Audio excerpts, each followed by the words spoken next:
Hi, so I'm here with George Monbiot. I'm very tickled to be having a conversation with you. Thank you so much for joining me to discuss this. So, you wrote a column uh, earlier this year that got a lot of attention in The Guardian and was basically about the sad history of CFS and research into it and what's happened. And so, why don't you sort of discuss first how you even got into this issue? Thank you, David. And first to say thanks so much for your sterling work, which has been a great influence for me. It's been very useful in summarizing a lot of the issues, which for journalists like me is absolutely crucial. You know, I try to do as deep reading as I possibly can, but it's also really great to have someone laying it out and saying, here is the situation as it stands. And I think you do that fantastically well. Thank you. So, I first became interested in the issue of ME/CFS as a result of my interest in the issue of long COVID. And that started as a personal thing. I had what is technically defined as long COVID in that I had severe symptoms for 14 weeks. I mean, it's nothing by comparison to what so many people have suffered. But it was a very frightening time because it made me wonder if I was ever going to get out of it. For 14 weeks, I couldn't walk to the end of the road. And I thought, is this going to be my life? Because as we know, it now seems to be the life of many long COVID sufferers to have that and even worse. And then it became clear to me that there are certain aspects of long COVID which are strikingly similar to certain aspects of ME/CFS. Um, and and and so I wrote about the I wrote a couple of articles about about my interest in long COVID and what it might do, and about how through government neglect, through a failure to engage with the real long-lasting impacts that COVID can have, we were creating mass disabling events by allowing COVID-19 to rage through populations. And following that strand, it became clear to me that there'd been massive neglect, both of long COVID patients, but also of ME/CFS patients. And I wrote an article about this and about how poorly both groups have been served by governments and by the medical establishment, and how much more research and investment is required to properly meet the needs of these groups. And this extraordinary thing happened, which was that I found myself featured in a presentation by this man called Professor Michael Sharp. It was a presentation at a meeting organized by Swiss Re, these huge reinsurers with a very major interest in medical issues because of all the health insurance payments that need to be made, particularly chronic medical issues, which can be very expensive for health insurers. And in this presentation, Michael Sharp blamed me for causing long COVID and potentially ME/CFS. And how was I causing it? By talking about it. I was sort of bringing it into existence by discussing the phenomenon. And this made me very worried because I thought, well, if I can do that with long COVID, if I can create it by talking about it, maybe I've been doing this with all the other issues I've been writing about. I mean, environmental collapse, perhaps it's my fault. Perhaps by spending 39 years writing about environmental collapse, I've actually precipitated it. And the hideous thought arose that I might have caused more human suffering than the entire cast of Alvin and the Chipmunks. Anyway, so I was gobsmacked by this, and this But he was triggered calling me you a to. super spreader, essentially, a I long was a COVID. super spreader, exactly. He called me a super spreader of long COVID by talking about it. I thought, how do you create long COVID by talking about it? And then that, for me, opened up Pandora's box. For me, a discovery of this remarkable school of thought that Sharp represents of the biopsychosocial model, which is effectively saying these devastating chronic illnesses are all in the mind. That these are hypochondriacs, these are people who are imagining they're ill, and people like me are encouraging them to imagine they're ill, and these aren't physiological conditions, which seem to fly in the face of everything I was learning about both those sets of conditions, long COVID and ME/CFS. And by your own And experience as well. well, yes, exactly. My own experience, like everybody suffering from those conditions, the one thing I wanted about everything else was to get better. I wasn't willing myself into that state. I was doing all the things which might have helped me to get out of it, though basically it was just a question of sitting and waiting. That really was the only thing which was going to get me better. And all the sort of things which might intuitively make sense. I've got to push past it. I've got to exercise my way out of it. Just far from helping, actually made you a lot worse. And so I was very careful not to do that, because I've been reading a bit of the proper science on this subject. I mean, there seems to be, And they seem to have they seem to have the idea, that millions of people around the world want nothing better, more in life than to lie in bed and fulfill their sick role and, be sick, and that they don't want to get better. It's kind of an extraordinary notion. well, this was what struck me more than anything, and the utter cruelty and ignorance of the position, not least because I've got a couple of good friends who suffer from ME/CFS, and both of them were super active before they were struck by this illness. And they were sort of very dynamic, energetic people, who had so much to offer and were doing great creative things. Actually, both of them were authors, but they did lots of other things as well. And they had these visions of all the things they wanted to achieve. And then, bam, this condition hits them and they can't do that stuff. And the despair they experience as a result of that is off the scale. I mean, as you'll be aware, there's a comparison made by one scientist of one study of the conditions of life of people with ME/CFS, Right. and by comparison to people with stage 4 lung cancer. And the people with stage 4 lung cancer have a higher quality of life Mhm. than people with severe ME/CFS. Yeah, who are you? Are they really saying people want that? That's what people want to Subconsciously, have? subconsciously. Yeah, yeah. I mean, this whole idea that you'd get better if you wanted to, and I quoted in my article something which you've picked up, this nurse in one medical paper saying the bastards just don't want to get better. Right. That is Well, so listen, far from my experience and the just experience of my clarify. friends.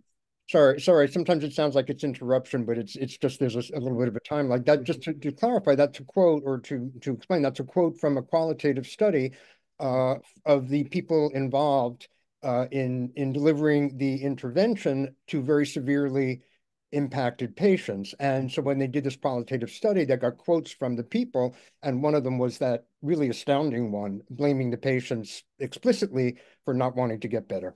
Yeah, yeah. It's so scandalous. It's the sort of thing you'd expect in the 19th century. In 19th century medicine, so much of it was about blaming the patient. It was about sort of the degenerative nature of these people, about the underclass being inherently unhealthy. All these horrible prejudices, particularly in psychiatric medicine, and to see those now still surviving in the 21st century, and some of the people promoting that idea getting all these honors and positions and chairs and government posts and all the rest of it. You think, this is crazy. I mean, what the hell is going on here? And it seems to me that what is going on is that they tell a very convenient story, particularly for governments who don't want to pay big welfare bills, Mhm. who don't want to be supporting people with long-term conditions, people who just can't work. They cannot support themselves economically because their condition forbids it.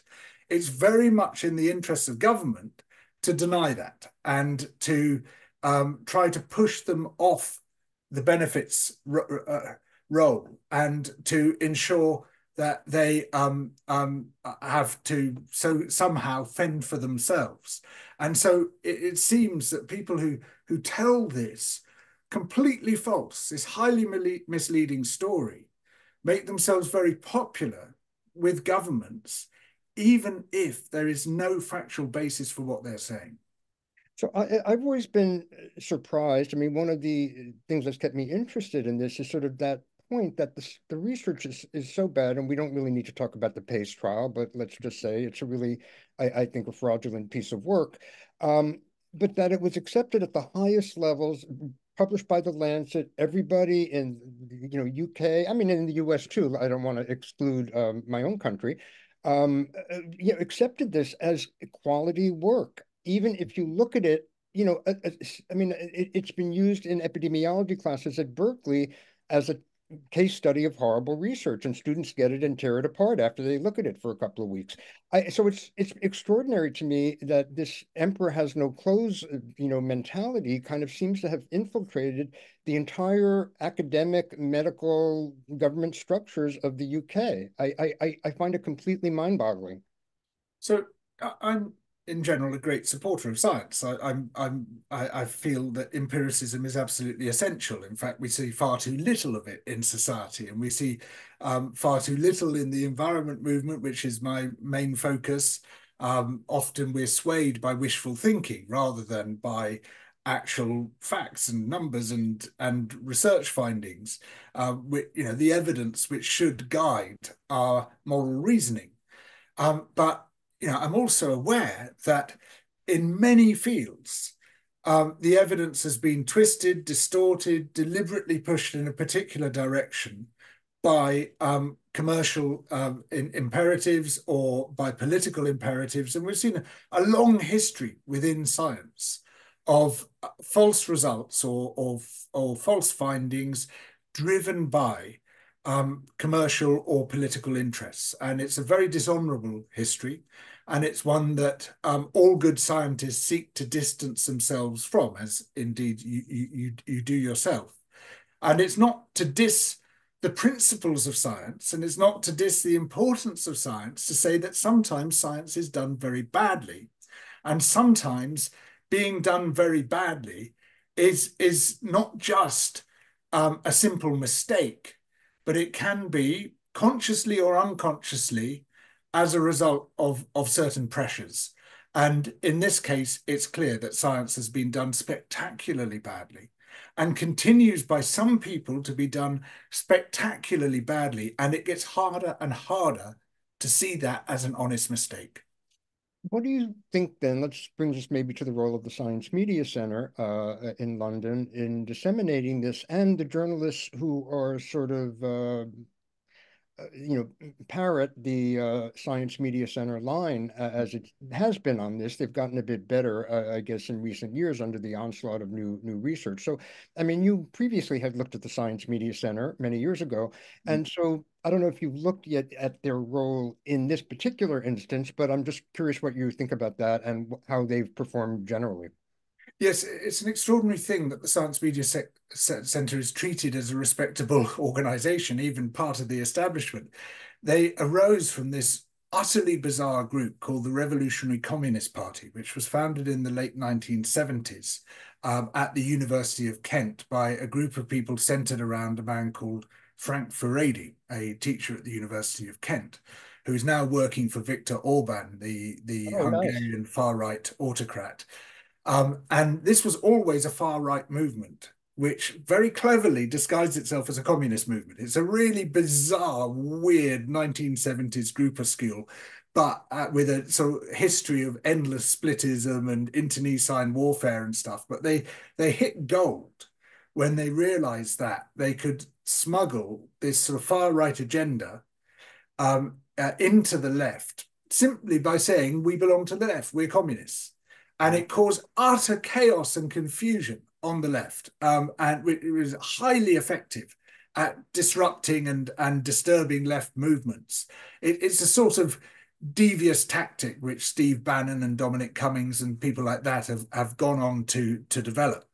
And obviously these far right figures have finally come home to roost in their far right places. One of the leading lights of it was Claire Fox, who became a Brexit Party MEP, Nigel Farage's party, and was eventually put into the House of Lords by Boris Johnson as a Conservative Lord, on the advice of his special advisor, Munira Mirza, who is another member of the same network.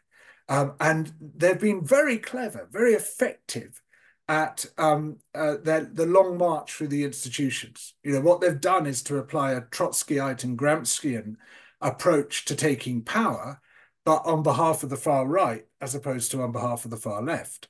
And Claire Fox, I'm sorry, Claire Fox's sister, of course, Fiona Fox, was the longtime head of the SM Science Media Center, and she founded it. Yeah, she founded it, and at the same time, so all within the course of about a year, this group either founded or took over almost all the infrastructure of science communication in the UK. It was an extraordinary thing, this remarkable coup. Groups like Sense About Science, a whole series of groups, they simultaneously took over, which clearly, to me, it was a concerted program. This was an effort. They recognized that this interface between science and media was going to be absolutely crucial in determining how we see ourselves and in the political direction that the country takes. Now, a big part of the ideology of the Revolutionary Communist Party, aka this far-right organization, bizarre as this may sound, was extreme individuation of blame and responsibility. There's no such thing as a social failing. There's no such thing as a structural failing, a systemic failing, a state failing. It's all about you. If something goes wrong, it's your fault, and you alone have to pick up the pieces. And they quite overtly at times said, we should get away from this whole idea of there being victims. There's no such thing as a victim. This is just a myth created by these do-gooding liberals, and you're basically on your own, and that's how you should be. And this was the guiding ideology behind the foundation of the Science Media Centre. But if there's one group of massive suckers in the world, and I say this as a journalist, it's journalists. You can sell anything to a journalist as long as it aligns with the interests of power. You can't sell anything to a journalist, however well evidenced, if it bangs up against the interests of power. But if it's in the interests of power, they'll believe anything, any old shit. Read the Telegraph, watch Fox News, read the Daily Mail. It's just absolutely full of shit, complete nonsense from wall to wall. They'll believe this stuff. There's not like some of them are being cynical, but a lot of the time they say, oh yeah, this, yes, someone has said this thing. It sounds true to me. Let's call it true. And so all the nonsense which is put out by these dark money junk tanks, these so-called think tanks, they just report it verbatim as if it is something real. And the Science Media Centre was everything they said just gets accepted right across the spectrum of journalism as being true. Well, it's science, isn't it? And part of the problem here, there are very few scientists in the media. There's a few specialist reporters. There's a few people like me with a science background. But on the whole, those who make the decisions, the editors, the newsroom staff, they're not scientists. They've got a humanities background. And so when someone comes along and says, this is science, we're representing science, even if they themselves have no scientific credentials, which is the case with Fiona Fox and the whole of the rest of that Revolutionary Communist Party group, even though they themselves are not scientists, if they can speak the language of science and they can say, we're linking you up with these eminent scientists, there's no questions asked. It's just, oh, right, that's science. Okay, we'll just report that as it is. Now, right at the beginning, as a founding member, this Science Media Centre recruited Professor Simon Wessely, now Professor Sir Simon Wessely, who was one of the leading exponents, remains one of the leading exponents of this biopsychosocial model, which basically says it's all in the mind. And it was a good deal for him because he gets massively boosted and his position gets massively boosted in the media, but it's a good deal for the Science Media Centre because by associating with eminent professors like him, with people with high standing, particularly with government, they make themselves look respectable, whereas in reality they're anything but. And so there is this sort of mutual back scratching going on. A symbiotic relationship between the two, A kind of. symbiotic relationship, and the most extraordinary things happen. So, for instance, they, they put out these pure sort of biopsychosocial interpretations of MECFS and recruit journalists to parrot that line. And journalists mostly parrot, this thing called churn. As I'm well aware, having been the subject of one of these articles by someone who was a bestie of the Science Media Center and actually appeared in promotional materials for their 10th anniversary, which is to me, that journalists were appearing in promotions of the Science Media Center for their 10th anniversary, bonanza, and also just taking their word for it about the purported harassment faced by these researchers seemed extraordinary as well. I know, not a good look at all. Not a good look. And yeah, as you say, the story became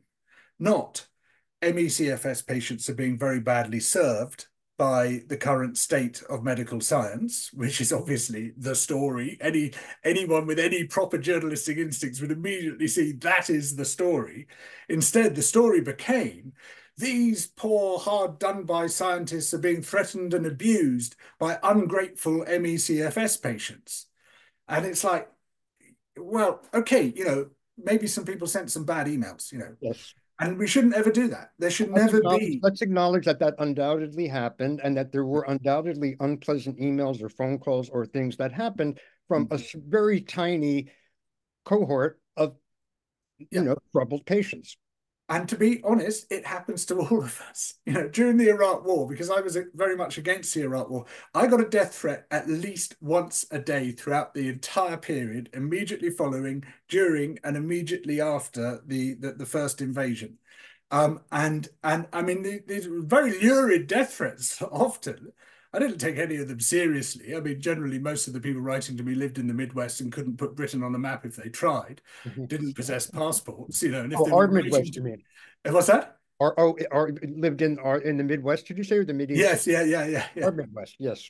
Yeah, yes, you're from. I mean, and and and and if they're writing to me to tell me what they're going to do to me, they're not going to do it. If they're going to do it, they're not going to write to me, right? And you can either choose to take that stuff seriously, or you could just say this is just the bollocks you get in email and social media and stuff. It just goes with the job, And I've had it all my working life, all right throughout from when I was first a journalist in 1985, and endless abuse and threats and stupidity and insults and all the rest of it. Yeah, it's not good. No one should ever do it. But is that really the story? And did they even stand this story up? In many cases, it was just taking the word of scientists and researchers that they've been threatened and abused. Maybe they had been, but you should still be looking at the evidence and Right. saying, what exactly was said and who exactly was saying it, and is it exactly like they say it is? Because it can blow up in your own mind. You can think, oh, everyone's against me. I'm being attacked from all sides, and actually, it might be half a dozen people. And Not even that. those stories in the press never, I mean, they reported these supposed threats, and some of them probably were real, but they never actually examined in general the concerns about the science. They No. just skated over those and presumed that because Sir Simon or because Michael Sharp or because someone else distinguished, some grandee said something or other, that the science was incontrovertibly correct. Yeah, Even yeah, if I awful. know, two completely different things, and what they were doing in all cases was simply taking the Science Media Centre's word for it. It sounds like a respectable organisation. I mean, all these junk tanks sound like respectable organisations. The Institute of Economic Affairs, the Cato Institute, the Heritage Foundation.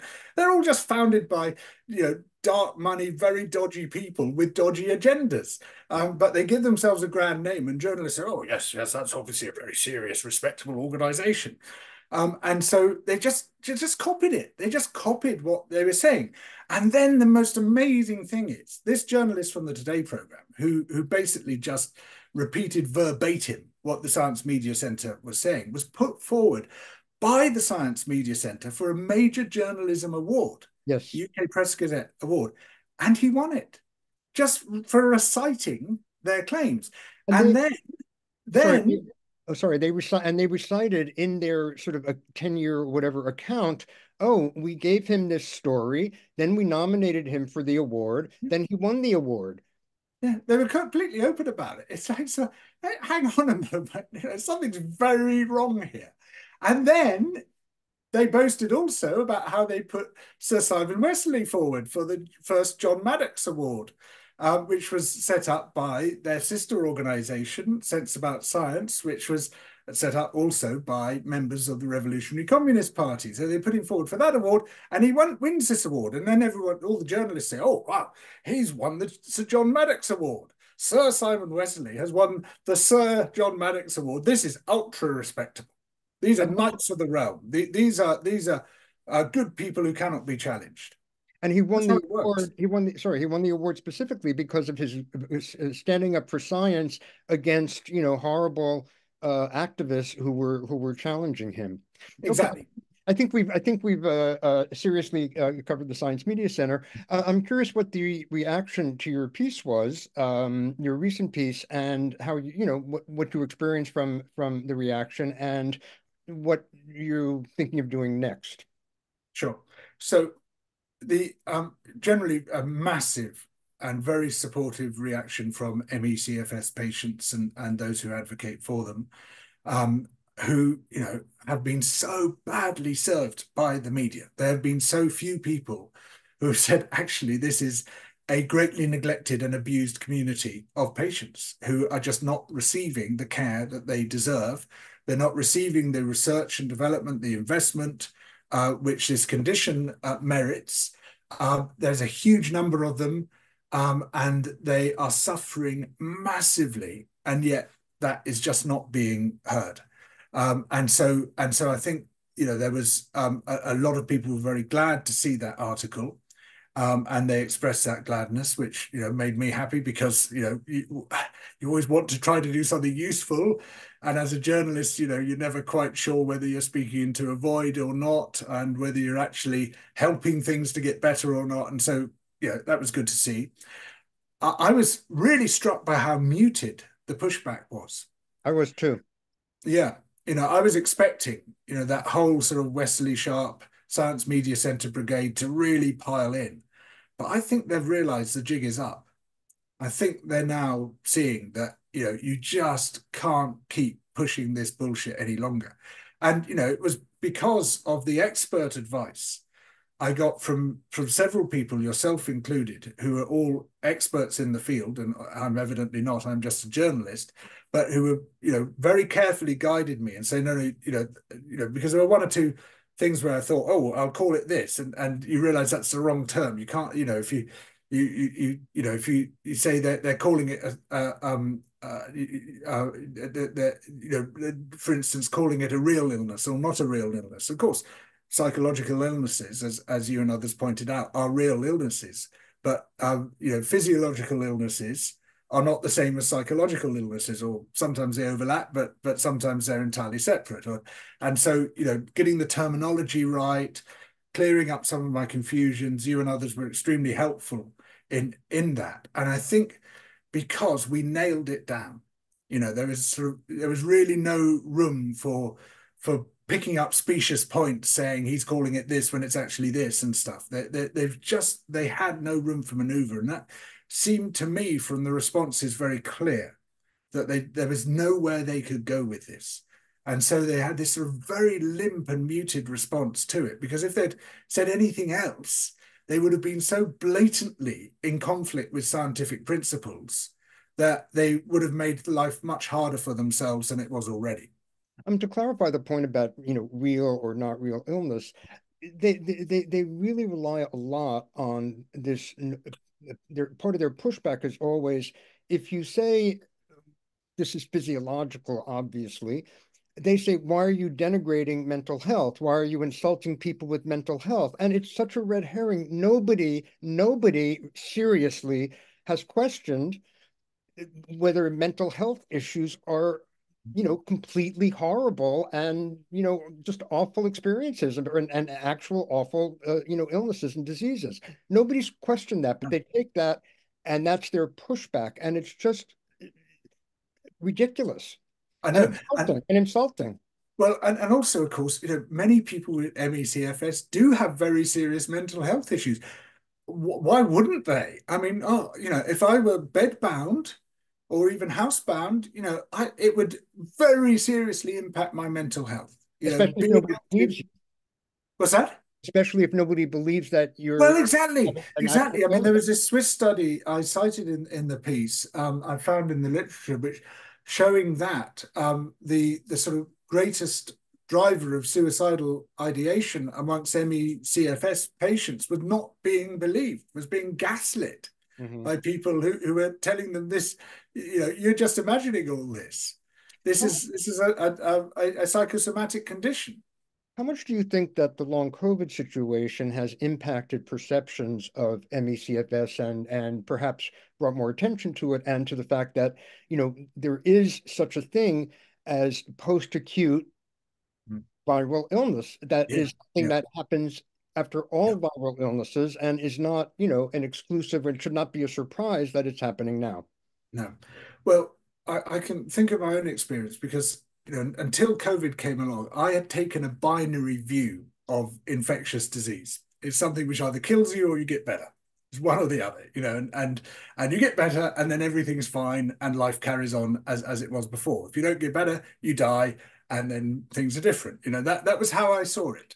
And I was very naive in seeing it that way because I've never really thought about it much. I've had quite a few infectious diseases like everyone's had, and I've recovered from them and life's got back to normal. That you just assume that's how it is.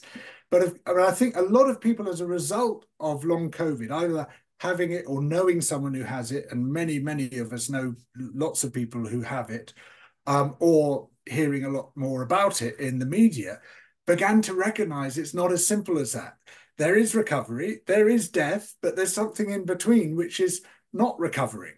Or not fully recovering, or suffering a different set of symptoms to the initial ones you had as a long-term sequelae of that initial infection.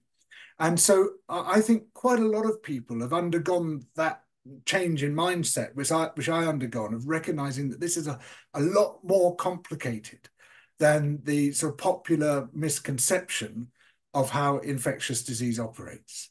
I think it's also different because it comes in pandemic or epidemic form. It's one thing if you see sporadic cases of someone who has a viral illness, Yeah. then they go to the doctor and it's happening here, there, not necessarily all at the same time. Now you see a worldwide phenomenon, millions of people reporting very similar things, and either you think it's mass hysteria, and people are really just you know, all these people are just, fraught with anxiety, depression, post-traumatic stress disorder, and having these sort of symptoms, or you actually think something is physiologically going on that are triggering these symptoms that we need to figure out what it is. And I don't quite understand the motivation to go one way when the other one seems much more obvious or makes much more sense to me in any kind of normal world.